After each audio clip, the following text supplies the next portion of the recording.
buenas tardes, tengan todos amigos. Es un gusto estar aquí desde la Universidad Autónoma de Chiapas en nuestra séptima edición de la Feria Internacional del Libro. En esta ocasión estamos festejando a la República Dominicana. Las actividades continúan. En esta ocasión tenemos la oportunidad de presentar el número especial de la revista Espacio I+D, Innovación más Desarrollo de la Universidad Autónoma de Chiapas, que tiene dentro de su haber la estructuración de un número especial sobre la COVID, sobre la pandemia, sobre los efectos que está teniendo este fenómeno en nosotros como sociedad, como individuos. Le doy la bienvenida al doctor Martín Mundo Molina. Doctor, bienvenido. Él es parte de la Facultad de Ingeniería de la Universidad Autónoma de Chiapas. Y al maestro Eduardo Torres, de la Facultad de Ciencias Políticas de la Universidad Nacional Autónoma de México, uno de nuestros coordinadores. Bienvenidos ambos. Y nos vamos a iniciar con una pregunta. ¿Cuál es el papel que las universidades deben de tener en el contexto de la estructuración de investigaciones que puedan darnos un poco de luz acerca del impacto que está teniendo la pandemia? Eduardo, ¿tienes por ahí un comentario que puedas hacernos? Sí, las universidades y los centros de investigación son espacios privilegiados para el desarrollo del pensamiento, ¿no? Particularmente en el contexto de la emergencia, las instituciones de educación superior, hay que decirlo, no se han detenido.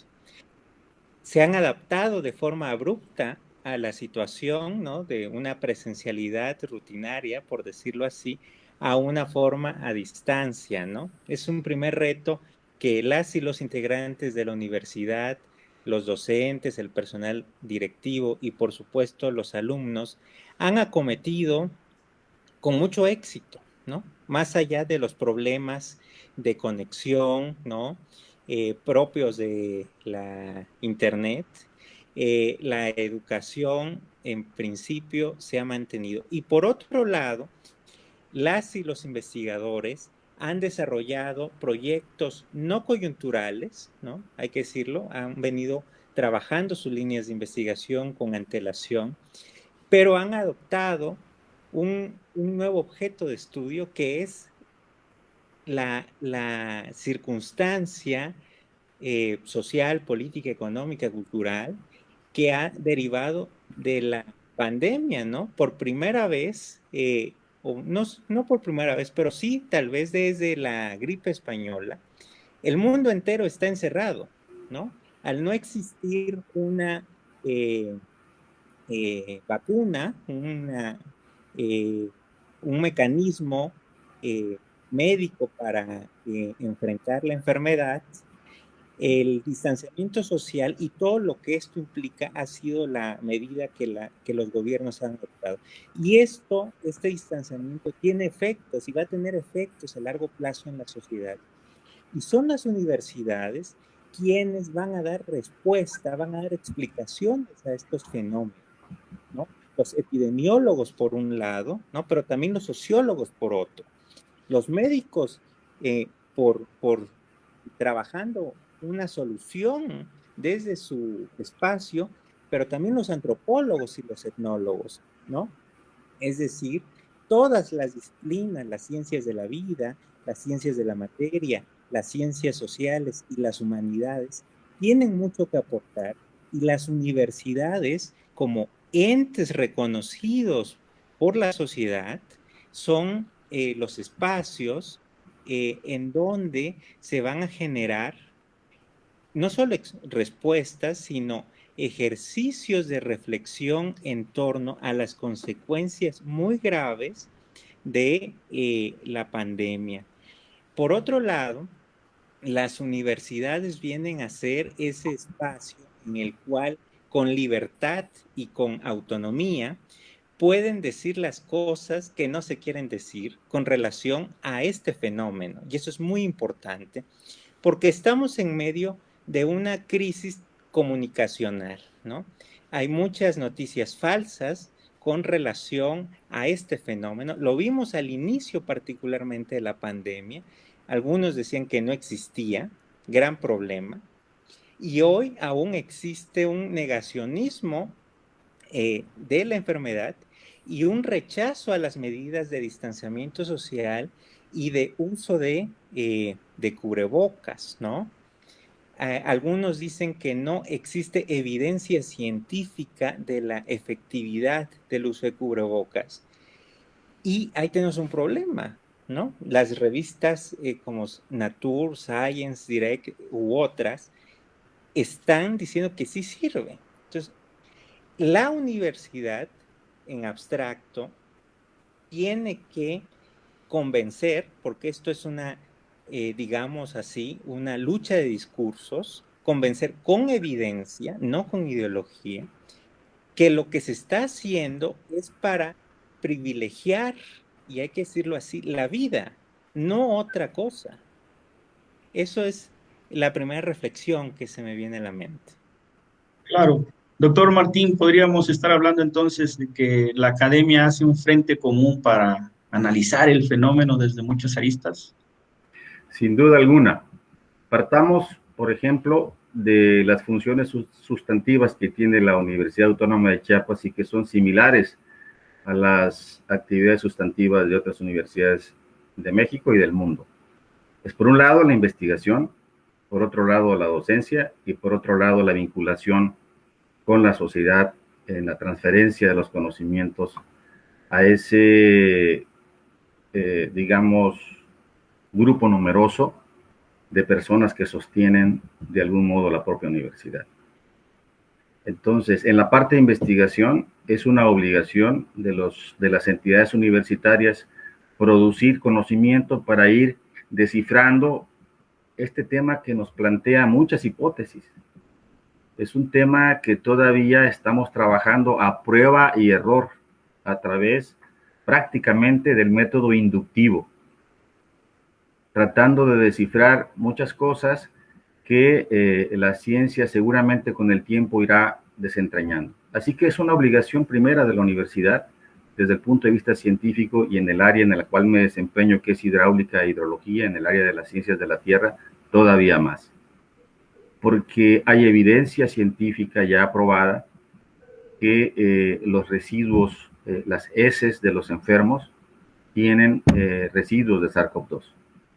Y eso tiene que ver con el agua, por ejemplo, un elemento vital para consumo humano, para la limpieza, para las actividades domésticas, para la agricultura. Entonces, si hay presencia de SARS-CoV-2 en las aguas residuales, eso tiene que ser investigado.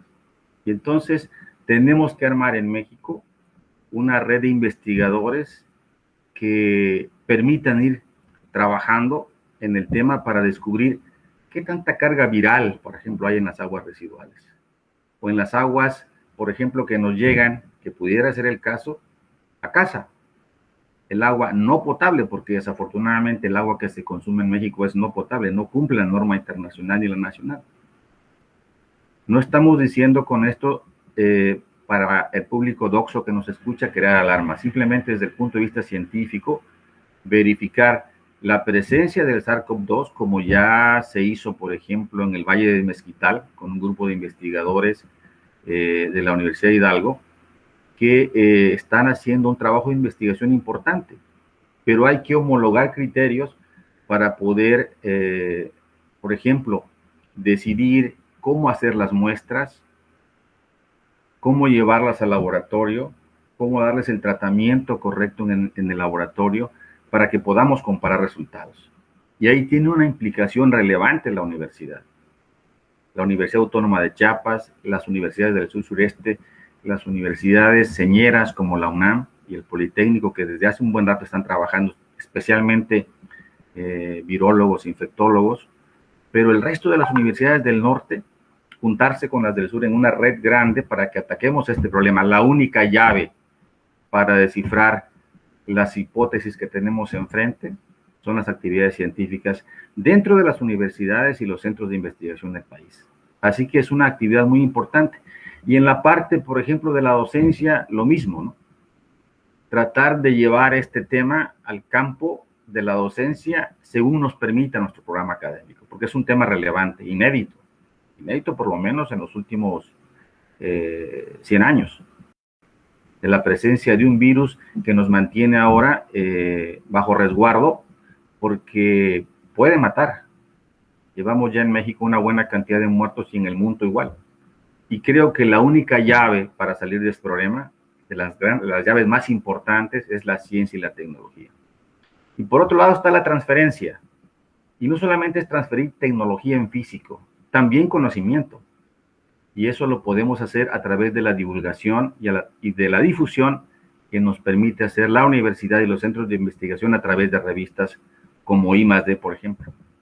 Así que tenemos ante la sociedad una responsabilidad muy importante, una responsabilidad de investigación, una responsabilidad de docencia y una responsabilidad también en la transferencia de tecnología, en este caso el conocimiento, para que las verdades científicas, según las vayamos descubriendo, ponerlas en la sociedad para no generar este tipo de problemas de desconocimiento, de información falsa, de información que se genera sobre todo en Internet y en las redes sociales, que más que ayudar pueden dañar a la sociedad.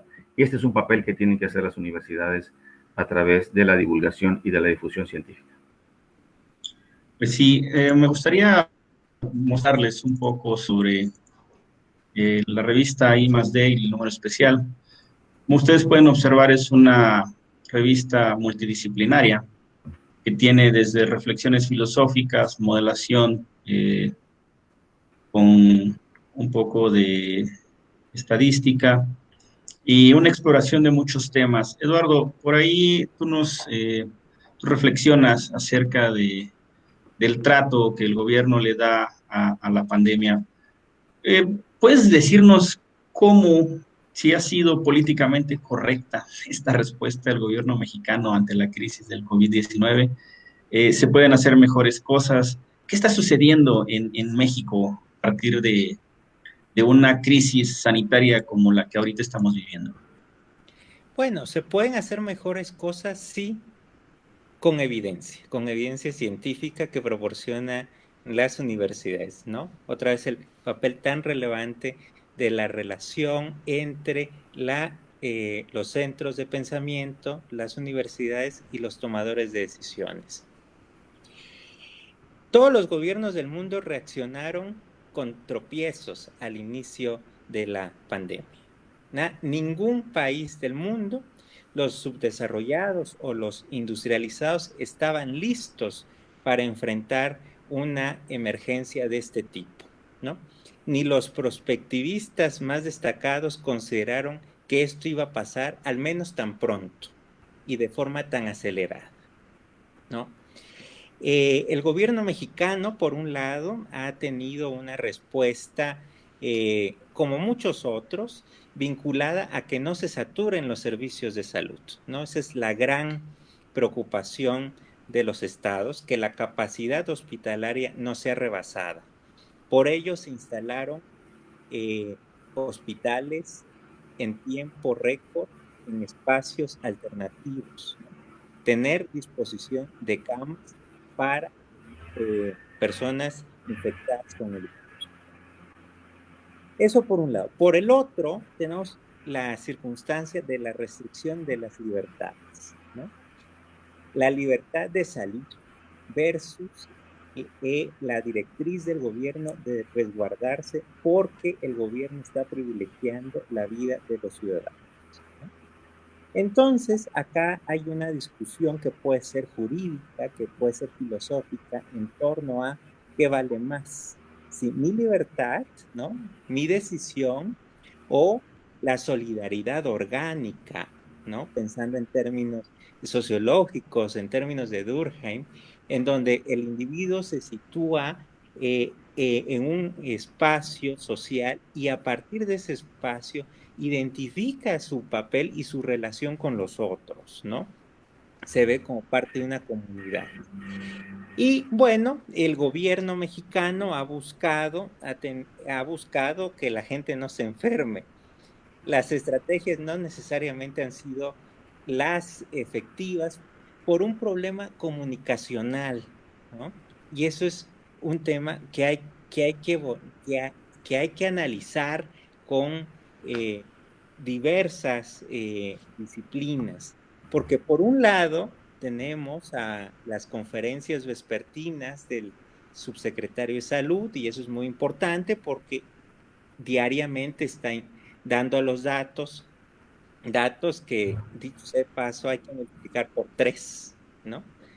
Y eso lo ha dicho el mismo subsecretario de Salud.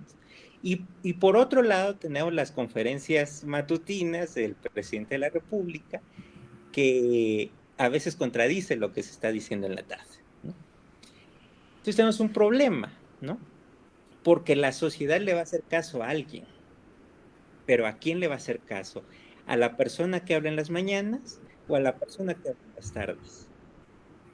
O al vecino, ¿no? Y que el vecino no necesariamente está completamente informado, ¿no? Entonces, en el artículo lo que se presenta es un examen de lo que está haciendo el gobierno mexicano con base en lo que las leyes le están facultando, ¿no? Esto es importante, porque la pandemia está siendo combatida desde 2 modelos de gobierno, por decirlo de alguna manera: los modelos democráticos y los modelos no democráticos, ¿no? Y en los modelos democráticos se puede cuestionar que la respuesta sea más lenta, porque en la democracia implica consensar las decisiones. Y por otro lado, en los modelos autoritarios no hay que consensar nada porque toma la decisión una sola persona, así afecte derechos y libertades. Algo común en los sistemas democráticos y en los sistemas no democráticos es que al principio de la pandemia los poderes públicos dejaron de trabajar. Me refiero al poder legislativo y al poder judicial. Cerraron las ventanas. Pero no dejó de trabajar el poder ejecutivo. Y el poder ejecutivo entonces empezó a gobernar por decreto. Era el gran decididor.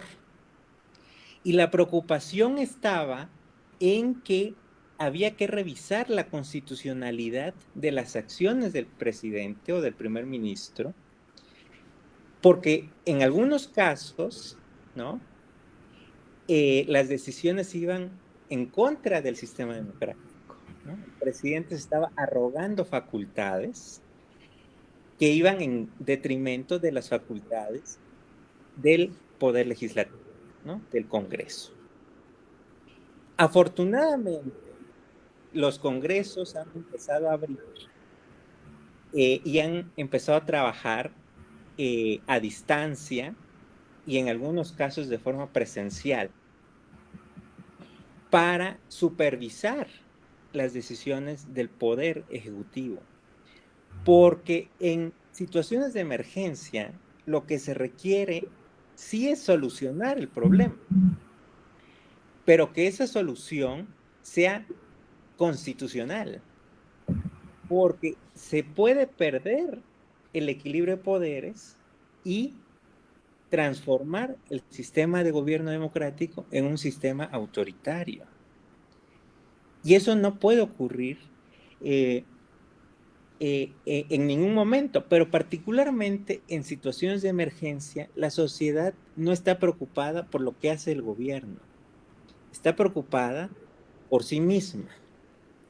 Entonces, son los espacios constitucionalmente reconocidos, facultados por ello, los congresos y las judicaturas, quienes tienen que decirle a los gobiernos: eso está bien, eso está mal. Se han dado casos que las judicaturas, las Supremas Cortes, han echado abajo, le han dicho no a medidas que han establecido algunos gobiernos, ¿no? Y por otro lado, los poderes públicos no se pueden detener, pueden cerrar, porque los problemas sociales existen a pesar de la emergencia. Y eso es un aspecto fundamental. La vida social restringida, limitada, enclaustrada, continúa. Y por esa razón, el aparato público, el aparato institucional, tiene que también que funcionar, ¿no? Hoy privilegiando la salud y la vida de las personas, el gobierno federal y los gobiernos subnacionales han establecido que la burocracia va a regresar a trabajar hasta el próximo año. Esto es algo que se esperaba, ¿no? Porque la emergencia no ha terminado. Y esto genera un problema.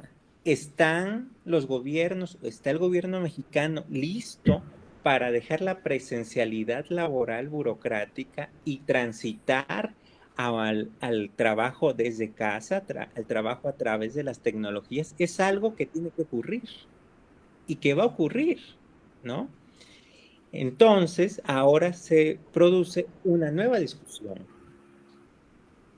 Estos empleados públicos van a regresar, sí, en el próximo año, si las condiciones lo permiten. Pero mientras tanto, ¿cómo están resolviendo las cosas de todos, a los asuntos públicos? Porque es cierto, en el caso mexicano, es muy poco el porcentaje de individuos servidores públicos que puede desarrollar su trabajo desde casa. Entonces, el gobierno mexicano tiene que proveer a la burocracia de los elementos para que pueda desarrollar su trabajo. Hay una máxima, ¿no? El gobierno no tiene vacaciones. El gobierno nunca cierra, nunca para, aunque haya vacaciones, ¿no? Pero hay áreas que no se van a detener, ¿no? La provisión de los servicios públicos, agua, luz, recolección de desechos, por ejemplo, o áreas más especializadas, como la seguridad y la defensa nacionales, ¿no? Pero la realidad ya es otra. La pandemia vino a poner en evidencia que tenemos un modelo burocrático del siglo XIX y necesitamos un modelo del siglo XXI. Decirle no a las tecnologías es decirle no, ya no al futuro, es decirle no al presente, ¿no? Claro. Doctor, aparte de que la pandemia ha exhibido las enormes carencias de infraestructura que tenemos, usted menciona en su artículo que en Chiapas, nada más en Chiapas, hay 294 plantas de tratamiento de agua, pero que menos del 10% de estas plantas funcionan. Estamos ante un escenario catastrófico, catastrofista, es decir, podemos esperar que tras esta pandemia y las reflexiones posteriores, por fin se va a apostar a que se tengan medidas mínimas, como por ejemplo el tratamiento del agua. Bueno, en ciencia no podemos utilizar estos adjetivos. Tenemos que ser muy cuidadosos en el uso. Pero antes, quizá de responderte esa pregunta, quisiera decirte cómo se originó la idea de escribir un artículo así y tocar el tema de las plantas de tratamiento, tocar el tema del problema del Cañón del Sumidero, el problema del Valle del Mezquital, el problema de San Cristóbal, que también viene referido ahí, y el problema de las lagunas de Montebello. Mi objeto de estudio es el agua, en el campo de la hidráulica y de la hidrología, como ya dije. Y entonces el enfoque que tenía que darle este artículo respecto a los enfoques que le doy a otros artículos tendría que ser distinto. Por ejemplo, en hidráulica, cómo se comporta el resalto hidráulico en un canal. Ese tema va dirigido a un público muy preciso, muy pequeñito. Pero cuando teníamos que hablar de la COVID y hablar de las plantas de tratamiento que no funcionan, tenía que ser para un público más amplio, usar un lenguaje más sencillo, un artículo más de divulgación que de difusión. Y entonces mi primer problema fue enfrentarme a eso, cómo poder transmitir la serie de ideas que tengo en la cabeza a un público más amplio. Y hablar de la COVID y el impacto que podría tener, por ejemplo, en las aguas residuales en México, de acuerdo a las investigaciones que se están haciendo en el mundo. Y entonces empiezo en el artículo hablando primero de los tipos de coronavirus que hay, ¿no? Que a la fecha conocemos 36 coronavirus. Y resulta que en ese camino encontré a un grupo de investigadores asiáticos y europeos que habían estudiado la presencia de ese coronavirus que era difícil de abordar para poderlo, digamos, en un lenguaje sencillo a un público más amplio, aplicado ya a experimentos en plantas de tratamiento, a esa que me voy a referir según tu pregunta que me acabas de hacer. Y resulta que pusieron esos experimentos en aguas residuales con temperaturas a 4 grados y a 23 grados. Y lograron ver que el SARS-CoV-2 podría vivir o vive más tiempo en aguas con temperaturas más elevadas. Pero muere más rápido, por ejemplo, aunque la temperatura sea elevada, si no tiene elementos orgánicos a los cuales el SARS-CoV-2 se pegue, ¿no? Así que, y de repente hacen el análisis para aguas filtradas y se demuestra que el coronavirus, si se mantiene, por ejemplo, la temperatura baja, puede durar no más allá de una semana, pero puede durar hasta más de 90 días si el agua es fría.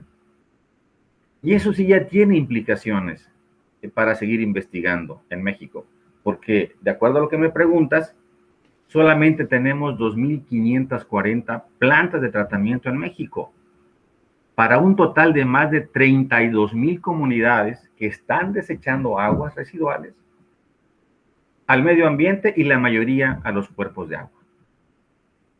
Entonces estamos hablando de un déficit impresionante de infraestructura con relación al tratamiento de las aguas residuales.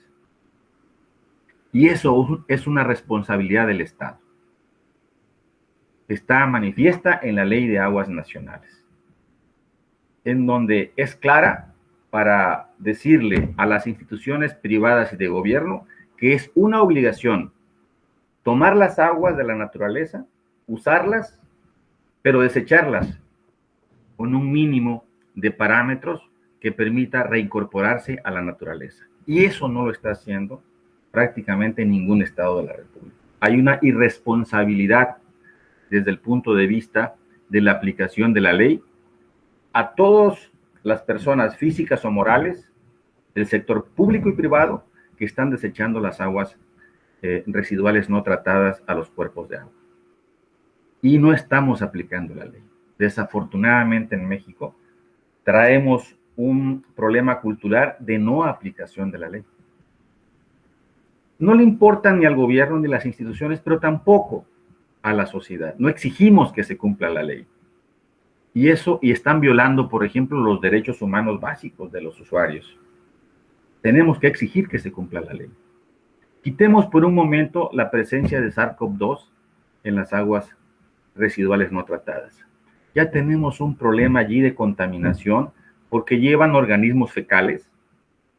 Y recientemente, no hace mucho, casi paralelo a la publicación del artículo en la revista I+D, sale un estudio de que muchas escuelas en México, muchas escuelas primarias, están recibiendo agua potable, entre comillas, para consumo humano, con residuos orgánicos fecales. Eso es muy grave. Eso es muy grave. Ni el gobierno ni la sociedad estamos actuando para poder arreglar ese problema. Ahora fíjate, la Ciudad de México, el Valle de la Ciudad de México, está desechando las aguas residuales algo así como 50,000 litros por segundo al Valle del Mezquital, en donde se riegan más de 90,000 hectáreas para producir diversos cultivos, con aguas residuales de la Ciudad de México. Han habido ya muchos estudios que han demostrado que están contaminando el suelo, que se está contaminando las aguas subterráneas, que se está contaminando, la gente se enferma más. Y entonces me di a la tarea de ver qué estaba ocurriendo en Chiapas. Bueno, pues 16 municipios están contaminando uno de los íconos naturales más importantes de ese estado, que incluso es parte del escudo del estado, que es el Cañón del Sumidero. 16 municipios están contaminando no solamente con aguas residuales, sino también con residuos sólidos urbanos, que en época de lluvia se recojan más de 550 toneladas de basura en el río Grijalva. De verdad que es una grosería. Y lo recibimos como una noticia normal. en la televisión.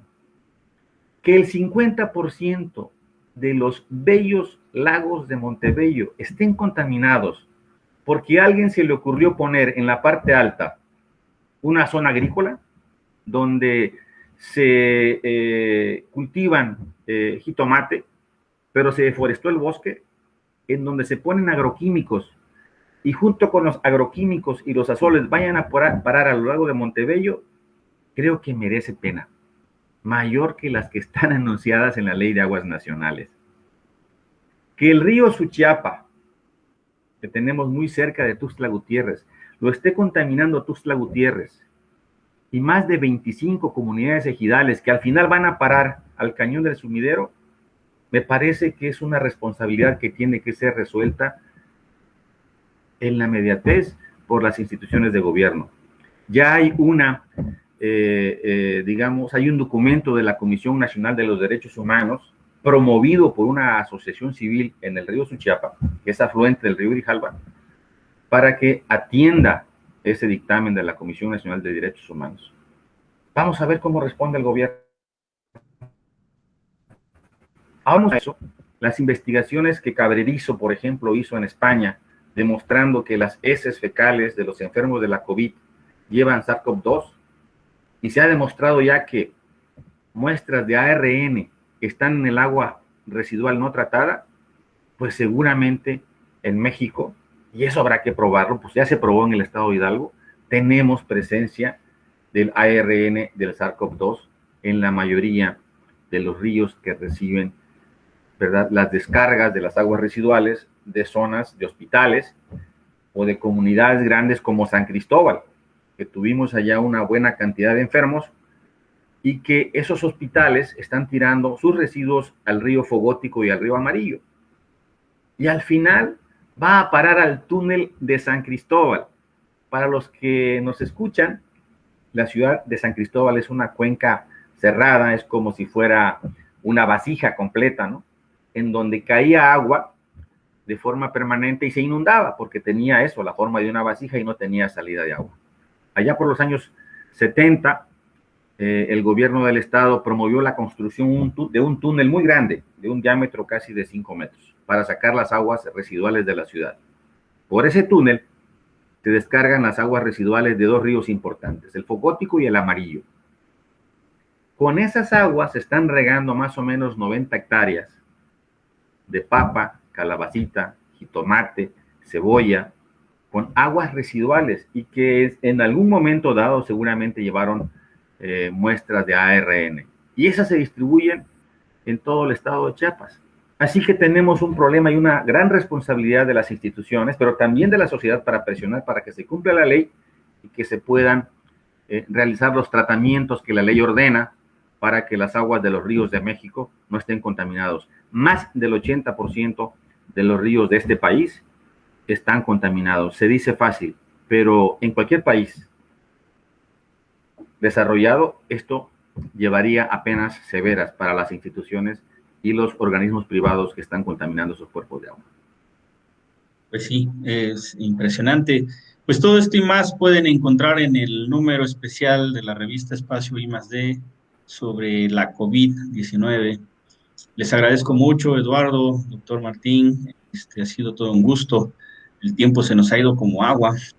Y bueno, ¿con qué reflexión se quedan? ¿Podrían darnos una última reflexión ambos? Estamos con Eduardo. Bueno, estamos ante un hecho inédito. La responsabilidad individual y comunitaria es fundamental para frenar y tratar de romper la cadena de contagios, ¿no? Tenemos que resguardarnos, no salir por gusto.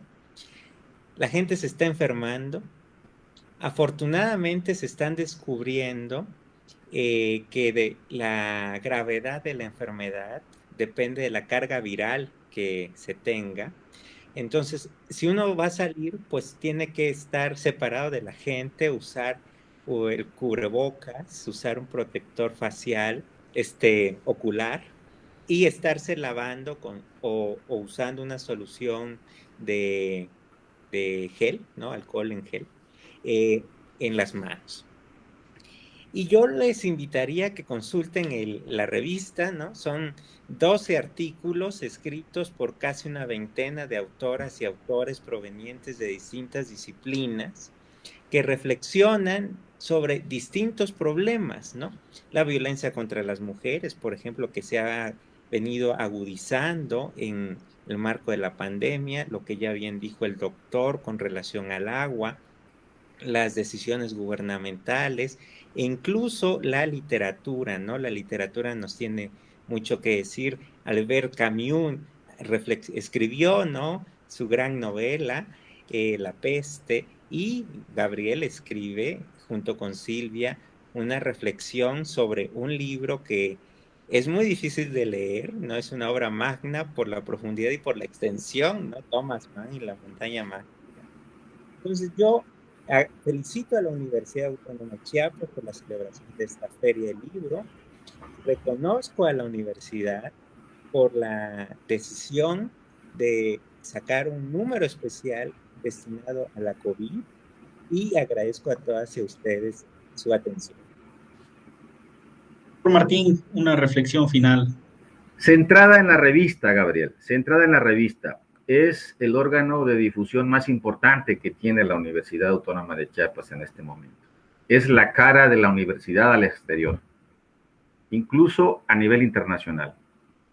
Tenemos lectores en América Latina, autores también, pero gracias a que se traducen todos los artículos al inglés, se pueden leer también esto en Europa y en los países donde este idioma se habla. Me parece que hay que dar a todo el comité editorial y a la propia universidad una felicitación por la decisión de haber puesto el tema para los lectores de la revista I+D, para los nacionales y para los internacionales. Invitar a los universitarios del país a que lean este número especial de la revista, pero también invitarlos a la reflexión en el tema del respeto que se le debe tener a esta enfermedad, a esta pandemia que está matando a muchas personas. Todavía no hemos salido, estamos viendo ya rebrotes en diferentes partes del país y del mundo, y vendrá una segunda oleada, ¿no? Y tenemos que cuidarnos. Finalmente, lo más relevante ante la vida es la vida misma. Se hace filosofía en tanto vives. Se hace ciencia en tanto vives. Se hace literatura en tanto vives. Se es humano en tanto vives. El respeto a la vida es lo más importante. Muchas gracias, doctor, investigador, miembro del comité editorial. Eduardo, nuestro coordinador allá en la Universidad Nacional Autónoma de México para este número. Y los invitamos a continuar en las actividades de esta séptima Feria del Libro, en esta ocasión digital. Esperamos que el próximo año podamos estar todos juntos de nuevo, abrazarnos, comprar libros, que eso es básico y lo más bello que se puede hacer en una feria del libro. Les agradezco muchísimo su presencia a ambos y bueno, quedémonos en casa, ¿no? Tenemos que mantener las medidas sanitarias mínimas, indispensables, para que con un poco más de fuerza de voluntad y con ganas nosotros podamos vencer este efecto que la pandemia está teniendo en todos nosotros. Muchas gracias a ambos, que tengan muy buenas tardes y bueno, continuamos con la programación de la Feria del Libro. Hasta luego. Hasta luego. Hasta luego.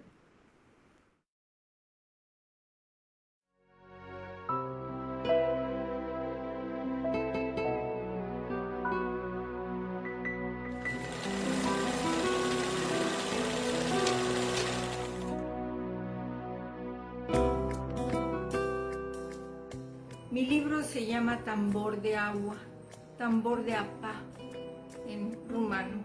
Quiero desabotonar el poema, sentir en su tersa piel el olor a orquídea que seduce no solo al viento, evocar la valladera del palmar obediente al sol vestido de clorofila, disfrutar la tersura del trino del censontle que envuelve el corazón sangrante del poema, mirar en su haz gotas de agua que reflejan polvo de estrellas, en el decir de la palabra prohibida, desnudarlo, tatuar en su embeso oscuro nuestro nombre. Hay un huésped en mí, talla en el espectro del lenguaje con los instrumentos de su oficio, develando los sonidos y el esplendor de la palabra en la creación de un enigma, un poema. En eco de tambor de agua, ofrezco una selección de mi poesía en español, territorio poderoso y fértil, y su traducción en rumano, lengua hermana, cuyas raíces abrevan del mismo ojo de agua en un pasado común. El amigo y poeta rumano Andrei Langa lo ha percibido y compartimos el resultado, el que creemos capaz de envolver en la red viva de ambas lenguas madres, el paladear, tocar, oler, oír, ver y conmover el universo íntimo que nos habla desde la obra. No hay un tema rector que atraviese el alma del libro, es una mirada al interior, esperando que a través de la evocación se extienda un puente entre la obra y el lector, como viaje el eco del sonido del tambor de agua entre la fronda y penetra hasta la entraña. Muchas gracias.